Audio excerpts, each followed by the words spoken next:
लोकसभा चुनाव में बीजेपी की निराशा हाथ लगने के बाद 7 राज्यों के 13 विधानसभा में उपचुनाव संपन्न होने के बाद बीजेपी को निराशा हाथ लगी। राज्यों में रिक्त हुए सीटों पर उपचुनाव अक्टूबर या नवंबर, राजस्थान की रिक्त 5 सीटों पर उपचुनाव होने हैं और संभावना है। हाल ही में लोकसभा चुनाव में विधायक चुनाव मैदान में उतरे थे।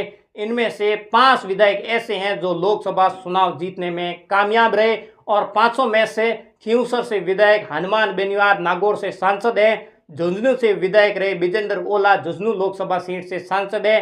सोरासी से विधायक रहे राजकुमार रोत बांसवाड़ा से सांसद हैं और देवली उनियारा से विधायक रहे हरीश मीणा टोंक लोकसभा क्षेत्र से सांसद हैं और दौसा से विधायक रहे मुरली लाल मीणा दौसा से लोकसभा से सांसद हैं। सांसद निर्वाचित होने के बाद 500 नेता विधायक पद से इस्तीफा दे चुके हैं। अब इन 500 विधानसभा सीटों में खींवसर, झुंझुनू, सोरासी, देवली, उनियारा और दौसा पर जल्दी ही चुनाव होने वाले हैं। 500 विधानसभा सीटों पर होने वाले उपचुनाव को देखते हुए भारतीय जनता पार्टी ने पूरी तैयारी कर ली है और पार्टी के प्रदेश कार्यालय में पिछले दिनों एक अहम बैठक हुई है, जिसमें लोकसभा चुनाव के प्रभारी डॉक्टर विनय और भजनलाल शर्मा और प्रदेश अध्यक्ष सीपी जोशी सहित संगठन के तमाम पदाधिकारी मौजूद रहे।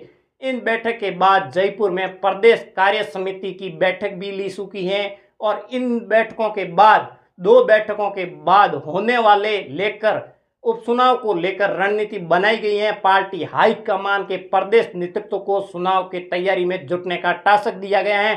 प्रदेश नेतृत्व को अब सभी विधानसभा का दौरा भी किया जा रहा है। कार्यकर्ता और पदाधिकारियों को जीत का मंत्र भी पढ़ने को तैयार कर दिए हैं और प्रदेश अध्यक्ष सीपी जोशी उपचुनाव क्षेत्रों के दौरे पर निकल चुके हैं। 2 दिन पहले नागौर जिले के खींवसर पहुंचे थे और झुंझुनू जाकर भी बैठक ली है और 27 जुलाई को दौसा पर रहेंगे और जिन 500 विधानसभा सीटों पर खींवसर, झुंझुनू, सोरासी, देवली, उनियारा में उपचुनाव होने वाले हैं, इनमें से एक भी सीट बीजेपी के पास नहीं थी और 3 सीटों पर कांग्रेस के विधायक थे और जबकि शेष 2 सीट हैं उसमें एक पर राष्ट्रीय लोकतांत्रिक पार्टी और एक पर भारत आदिवासी पार्टी विधायक थे। इन 500 सीटों में से एक भी सीट बीजेपी के विधायक नहीं थे। ऐसे में विधानसभा उपचुनाव में बीजेपी के पास खोने को तो कुछ नहीं है। अगर किसी सीट पर बीजेपी जीत दर्ज करती है तो कामयाबी होती है और बीजेपी की सीटों में इजाफा भी होता है। वर्तमान में बीजेपी के पास 115 सीट हैं।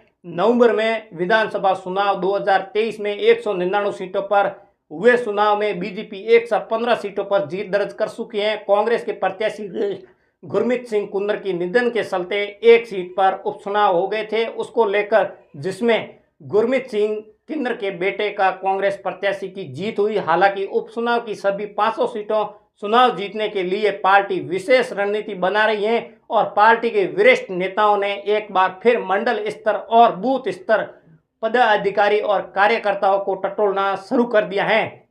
स्थानीय लेवल पर पार्टी के मजबूत करने के लिए पूरा जोर लगाया जा रहा है और ज़्यादा से ज़्यादा मतदाताओं को तक पहुंचकर ये केंद्र सरकार के उपलब्धियां बताई जा रही हैं। उपचुनाव की तारीख नज़दीक आने तक हर क्षेत्र में पार्टी के बड़े नेताओं की रैलियां भी होगी और खींवसर में बीजेपी को जीत की काफ़ी उम्मीद है, क्योंकि पिछले दिनों हुए चुनाव में जो हनुमान बेनीवाल का जीत का अंतर काफ़ी कम रहा था और पार्टी झुंझुनू विधानसभा से सीट जो कांग्रेस के छीनने की भी तैयारियों में जुट गई हैं और टोंक और दौसा और सोरासी में कांग्रेस और भारत आदिवासी पार्टी का बोलबाला ज़्यादा है। ऐसे में इन सीटों पर बीजेपी को काफ़ी जोर लगाना होगा। हालांकि पार्टी के नेताओं ने दौरे करने और लोगों से मिलने की और भावनाओं को टटोलना शुरू कर दिया है।